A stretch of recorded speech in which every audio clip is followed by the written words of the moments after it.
Hello, welcome to Confessionals. I am Sloane Quick Draw Jessamine McCraw, and today I'm joined by... Jordan Faye Bardgett.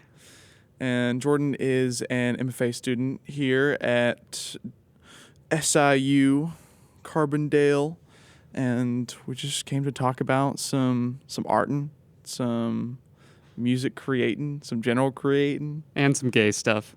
Oh, my favorite topics, truthfully. Jordan is truthfully a good buddy of mine, and we've done some class stuff together as well as just been around in the scene here. So, yeah.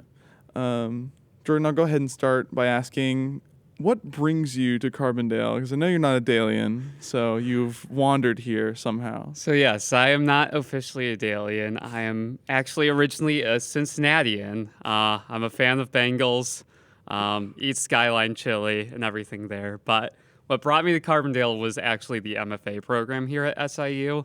So I graduated from undergrad at Northern Kentucky University in 2020. And if you remember anything about 2020, there was a big old pandemic that happened.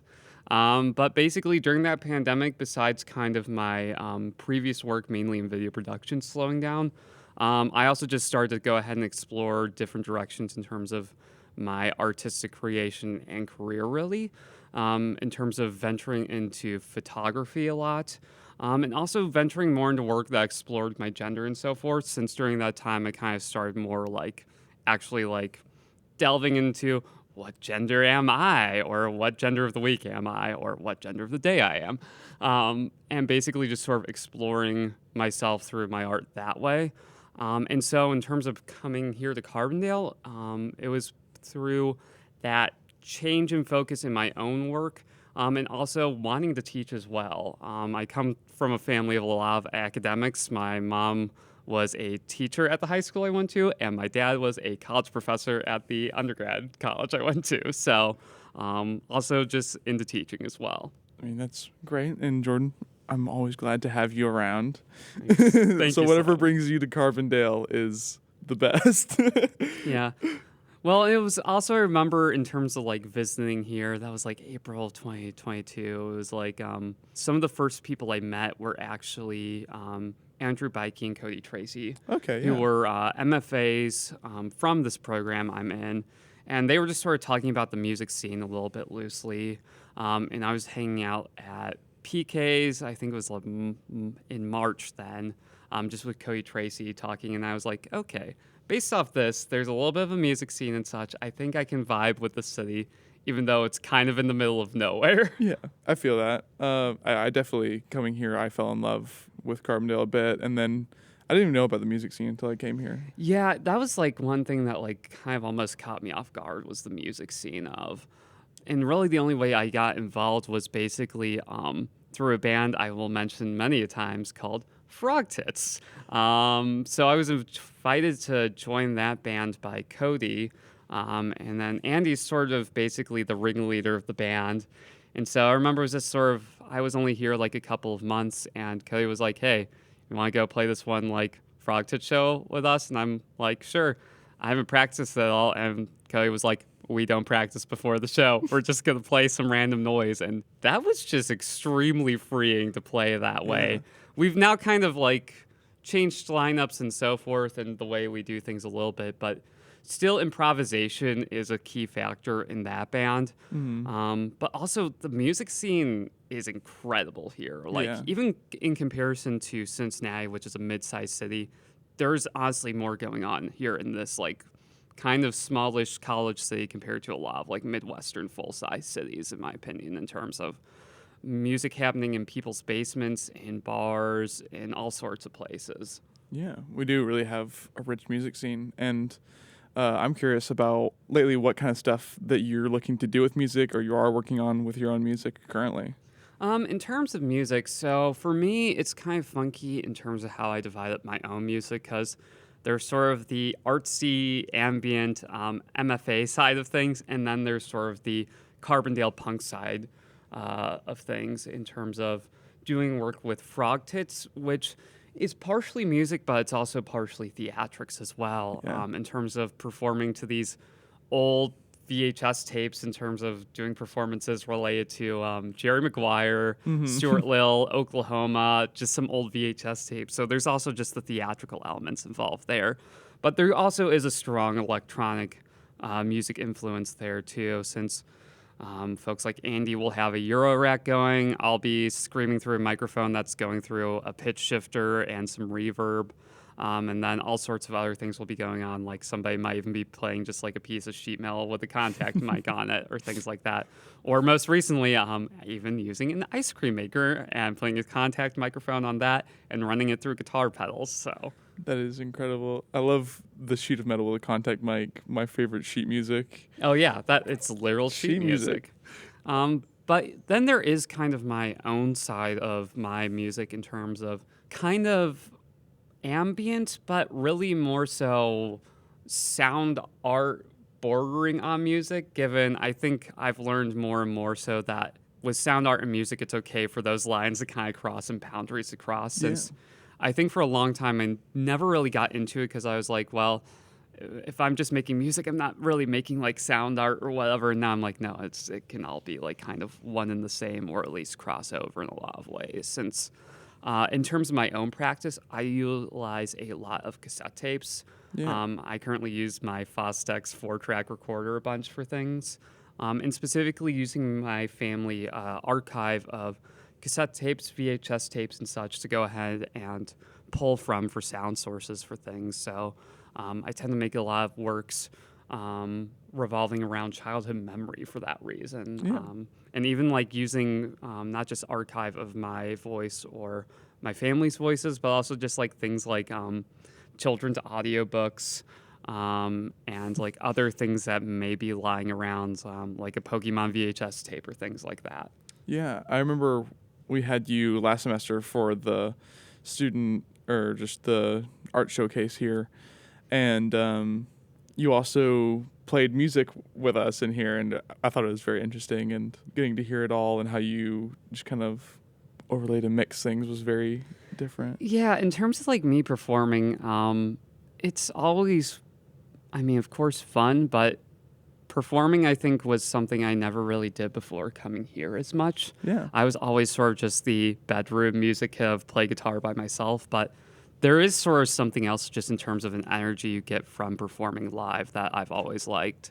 But performing live wasn't really something I did much before coming here. I was typically kind of a bedroom music kid of going ahead and just playing guitar by myself, experimenting with stuff just in like even just GarageBand and so forth. Mm-hmm. But there's just a certain energy you get while doing things live. And even though this has become like a complete buzzword, I feel like in media arts, there's an ephemeral quality of this happens once and there's something special about that. Yeah. And with the way I typically perform, I love using cassette tapes live in terms of not just as a backing track, but as an instrument unto itself in terms of creating chords when you go ahead and assign a note to go ahead, each of the 4 tracks and bringing up the fader, so therefore you create different chords that way. But also just as this like kind of archive machine thing in which I can go ahead and like kind of manipulate my past self or voices and so forth in that way, which is kind of actually why I like auto-tune as well for that reason of just being able to manipulate my voice and so forth to both for like being gendery with things, but also just like being playful with myself too. And yeah, and then also like incorporating electric guitar and so forth on there, so there's melodies. So performing live has like definitely become more and more so a big part of my artistic identity since moving here to Carbondale. Yeah, I'd say I've had a similar experience just in Carbondale. I've been told by a few people that Carbondale is one of the best places to ever have your first performance, because if you go to a place like even like Lost Cross, I feel like it's held at such a high standard, but it's like go to Lost Cross, bomb, and then just have a fun time, and it'd be great. Exactly. It's sort of great because of the fact that, and this is always what I loved about Frog Tits and how it informed my work, was it's very low stakes, really. Yeah. But that makes it fun. It kind of makes it a playground. And I remember like last semester, I was like kind of feeling bad that I wasn't in my studio as much here on campus doing stuff because I was out doing a lot of things with Frog Tits and also my alt-country folk punk band, Bite Risk. But I remember when I was talking with my professor, Jay Needham, a professor of sonic arts here at SIU, he was just like, that's your extended studio, is being out there doing things with these bands and performing there. Yeah. And I think that's sort of something I've been starting to realize more and more, so that I can go ahead and draw from utilizing those spaces of punk houses and so forth, and what I do there in terms of basically being almost sort of the sketchbook for doing things that in a more like professional academic environment, like in an MFA program. I think that's a good way to think about it. Just, it's all just playground and space to work with and go and, that's a word I picked up here. Just like play with it, just have fun and initiate in play. Yeah, it's like, because in terms of the ice cream maker thing I was talking about, that was just a spur of the moment thing during a rehearsal for Frog Tits for us. We were just sort of practicing improving, and I mentioned, hey, y'all have an ice cream maker going there. Y'all should put a contact mic on it. And we did. Yeah. It's just doing things in the spur of the moment and not always just thinking super hard on it, though you can always, I think, derive meaning from these things later. But just being in the moment and being playful with work. I think that's always important as an artist in general, is to be playful with it. Yeah, I mean, they do truthfully call it experimental for a reason. It is go and throw a contact mic on something, it'll make a noise and go, was that a noise that I can use? Maybe. And if you can, awesome, use it. Yeah, just it's do like whatever. experimental is not just this testing things in a laboratory kind of thing. It's actually a lot of play. Yeah. I think that's just so great to be able to just go and find elements and put them together in a way that you want them, which I actually think is a great segue to the stuff that you do picture-wise, because we also saw that during our Streamathon, was how you manipulate images. And I know a bit of the process, but you can go ahead and explain the generals of it. Yes, so part of my practice is still in the realm of photography, but it does relate to sound still. So I like to use a little audio program called Audacity, which most people know as just sort of a very basic run-of-the-mill audio editing program, DAW, digital audio workspace. And so what I do, since with Audacity, you can import raw data. And by importing raw data, that means you don't just have to import sound. You can import any sort of file in there. So what I like to do is actually go ahead and edit photos in Audacity. In terms of going ahead and importing the data of JPEGs, TIFF files, RAW files, and such into Audacity, adding effects, and then going ahead and bouncing it back out, or even just using the actual sound of an image in terms of projects too. Just because to me, that's always fascinating to me, just in terms of the transformation aspect of things. Of you can literally hear an image when you go ahead and put it through this process in terms of the bytes dancing around, given it will usually sound like TV static, so it's very abstracted by it, the process. But it's fascinating to me in terms of the transformation of that. And I've actually made, I did one particular piece called Photo Book during the Transmissions radio performance that the MFA program did about a year ago, in which I went ahead and basically showed and shared a bunch of photos from my life in terms of my transition journey as a trans woman, but shared them via this little TV stack sound of these files converted to sound. So sharing photos of my life as sounds and coming from this little speaker on this little cassette player I had too. So further transformation in terms of basically opposite of digitizing, analogizing, if you will, onto a cassette tape too.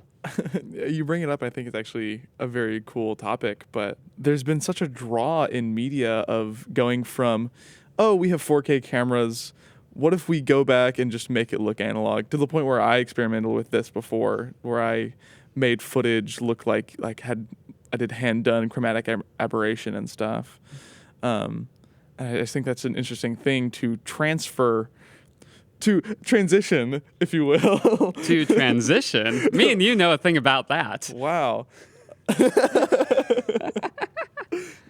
to transition, so to speak, just from the well, in this case it's new to the old, but in our case it's more old to new, but also the same and not. Yeah, it like goes back and forth a ton because it's, besides even just the cassette tapes, one of my favorite things to use in my kind of artistic arsenal of devices is my dad's old Canon camcorder from the 1990s.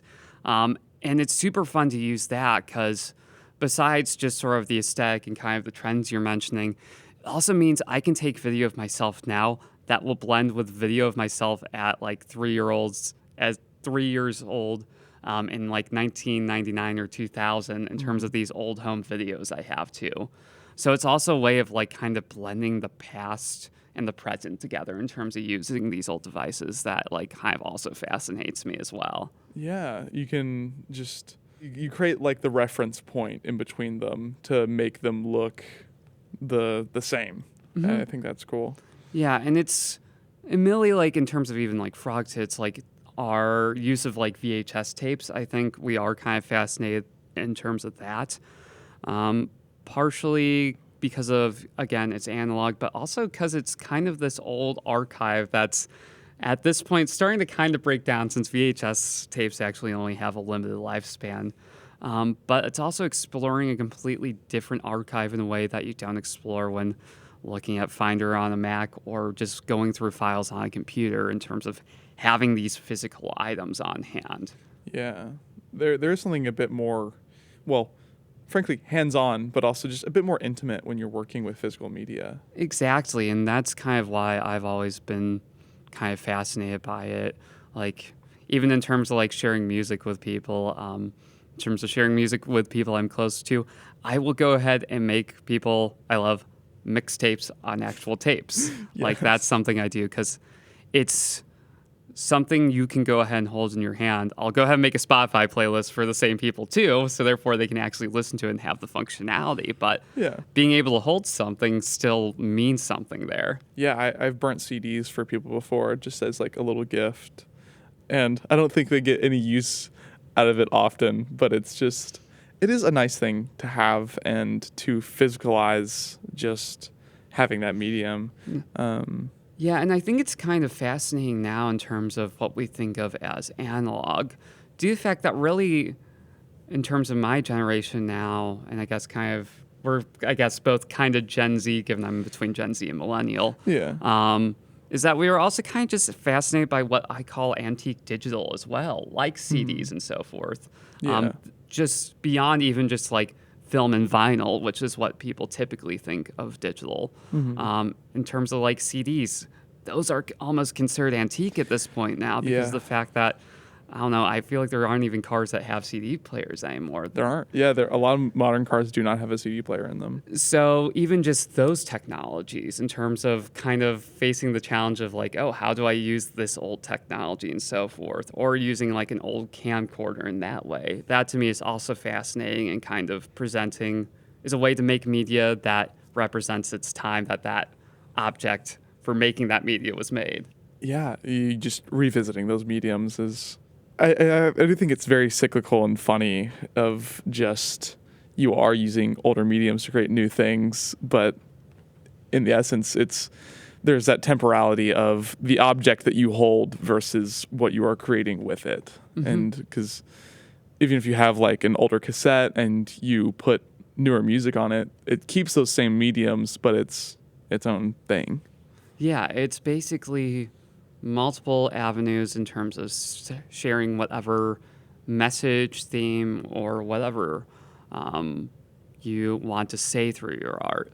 And kind of going back to what I refer to as data bending with Audacity, that's kind of what fascinates me is how you can go ahead and change the same image through all these processes, but it's still technically the same image. And for me, that thematically means a lot of stuff.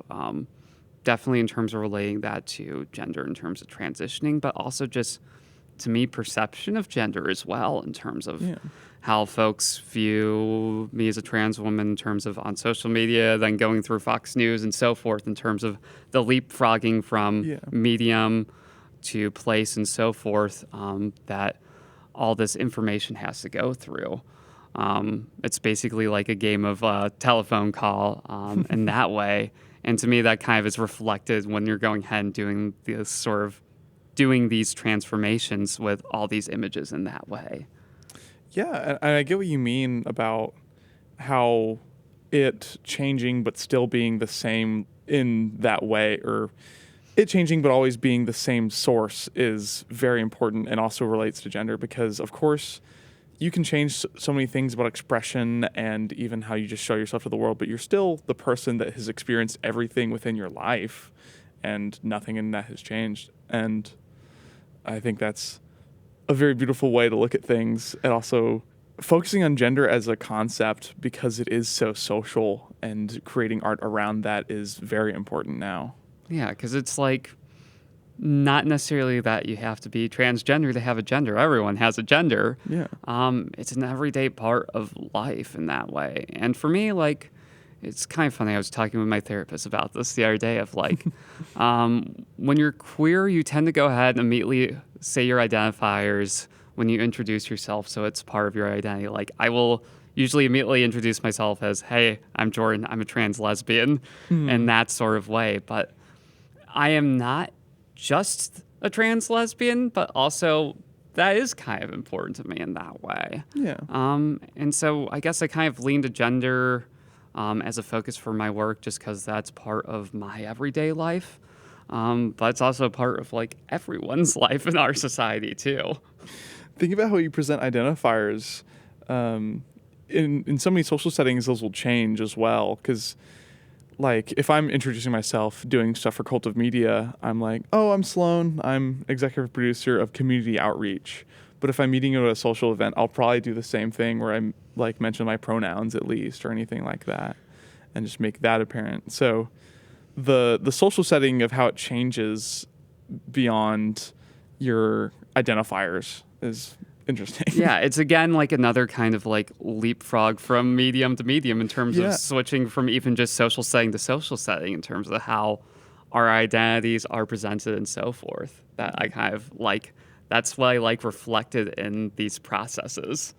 Also, I did recently hear that you had some artwork. Is it up in Cincinnati that you had presented? Actually, up in the Sharp Museum on campus here as part of Women's Voices for, I believe it's for, Women's Voices for Pushing Boundaries. I have a work there titled Transistor. It's a triptych of my kind of now unofficial logo of the transistor, which is basically the transgender symbol encapsulated within the electrical diagram symbol for a transistor.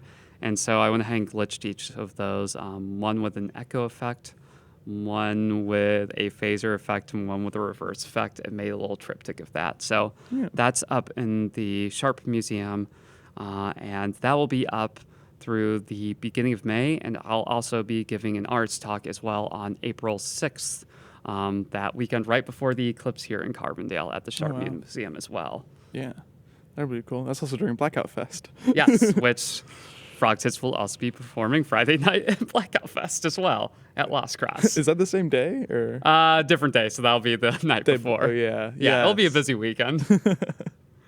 It'll be, yes. Yeah, the eclipse coming up is going to be very, very big and very busy for Carbondale. It's going to be pretty hectic around here.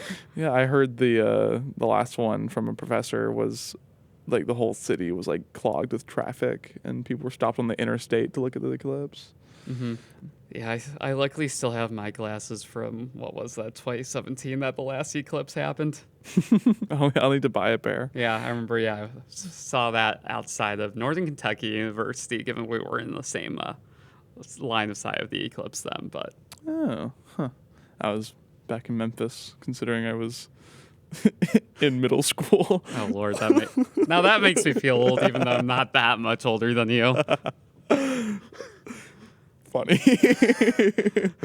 But yeah, the eclipse itself has always been a talking point anyway. But now that it's like nearing, I'm thinking about it more every day.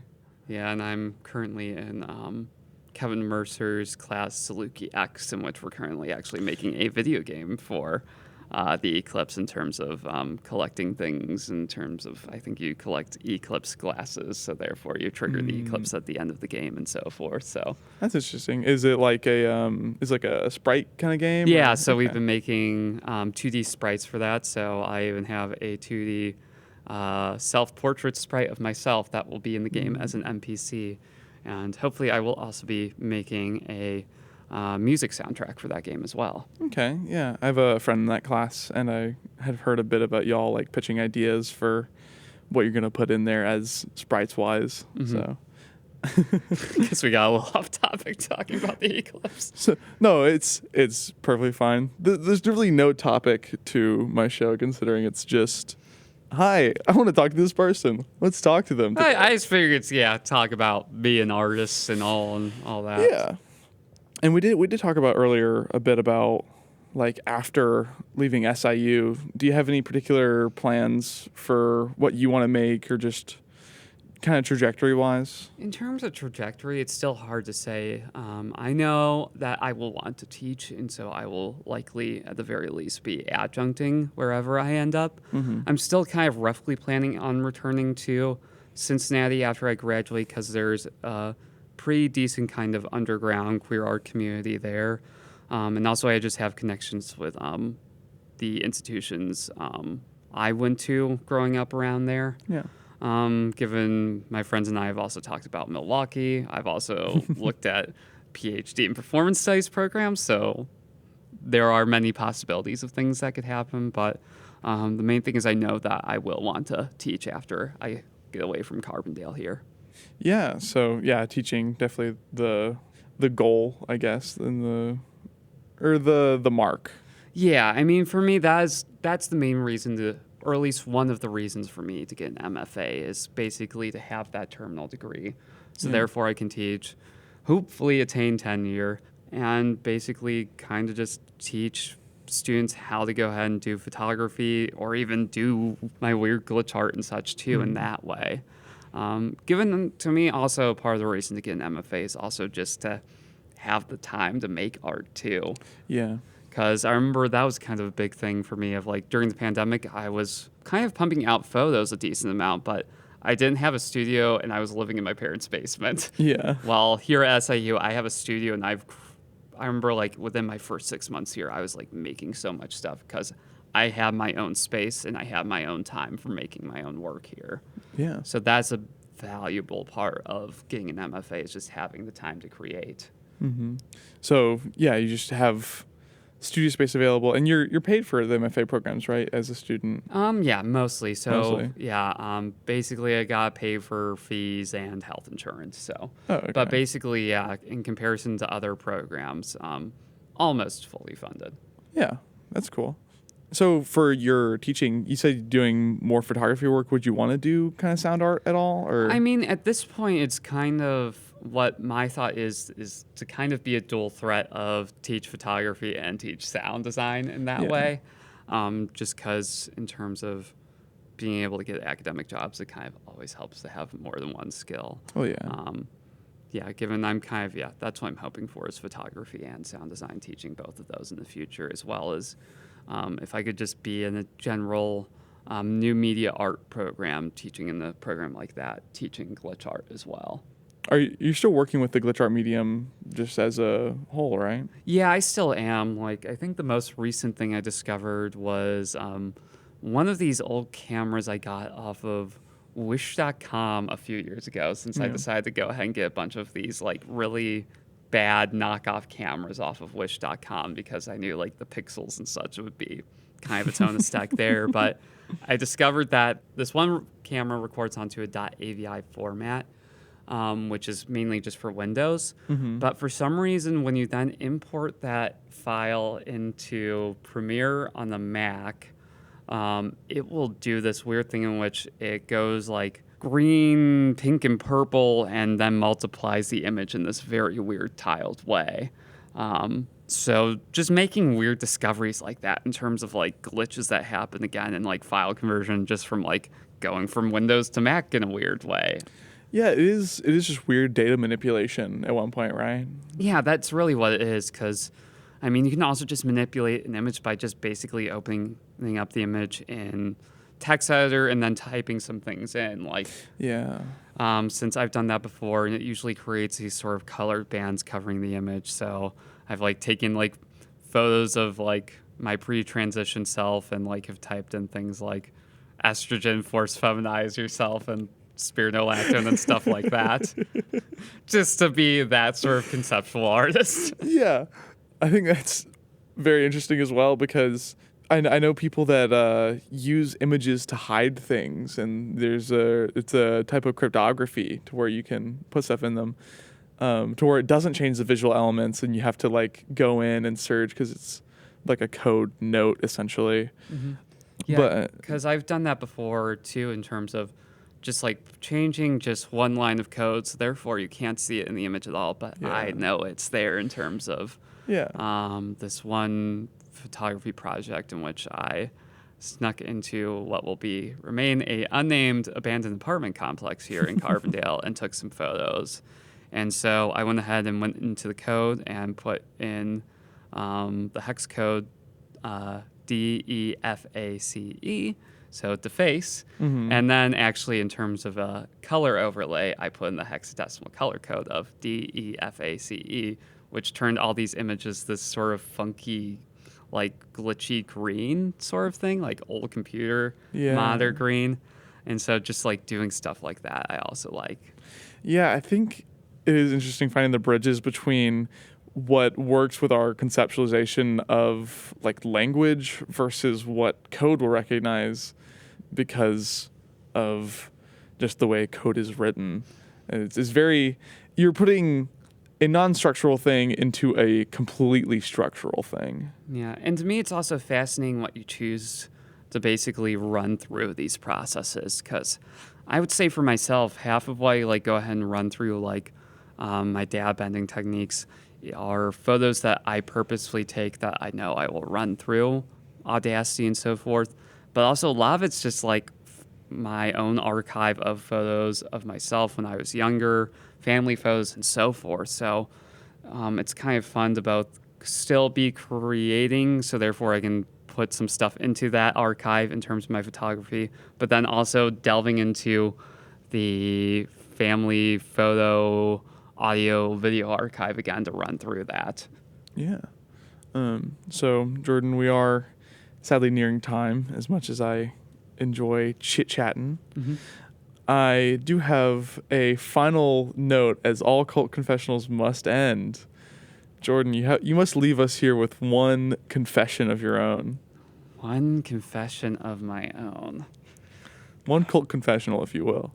And we've had many confessions on this show. Rat Temple gave a really interesting one. What did Rat Temple give? One of the members of Rat Temple admitted to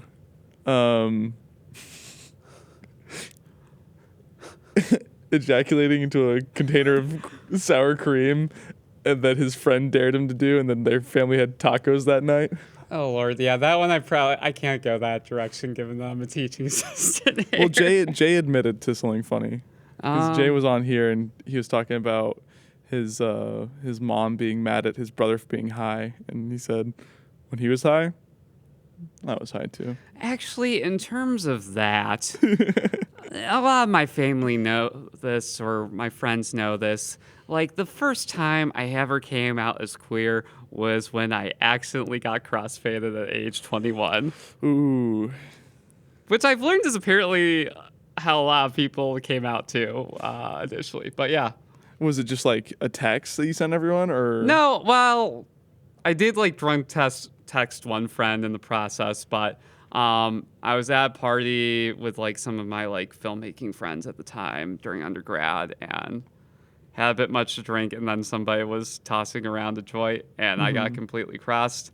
I guess came out or whatever, then fell asleep, blacked out or whatever, came to the next day thinking whatever, and it was only 5 p.m. the next day. I was like, Oh shit, I did that. Yeah. It was basically like gay hangover, like the hangover, but like he was gay.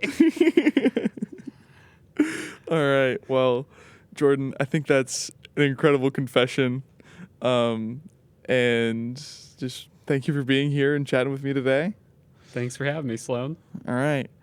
This has been Cult Confessionals. I am Sloane Quick Draw, Jessamine McCraw. Thank you for tuning in, and be on the lookout for more episodes soon. Love you, mean it, bye.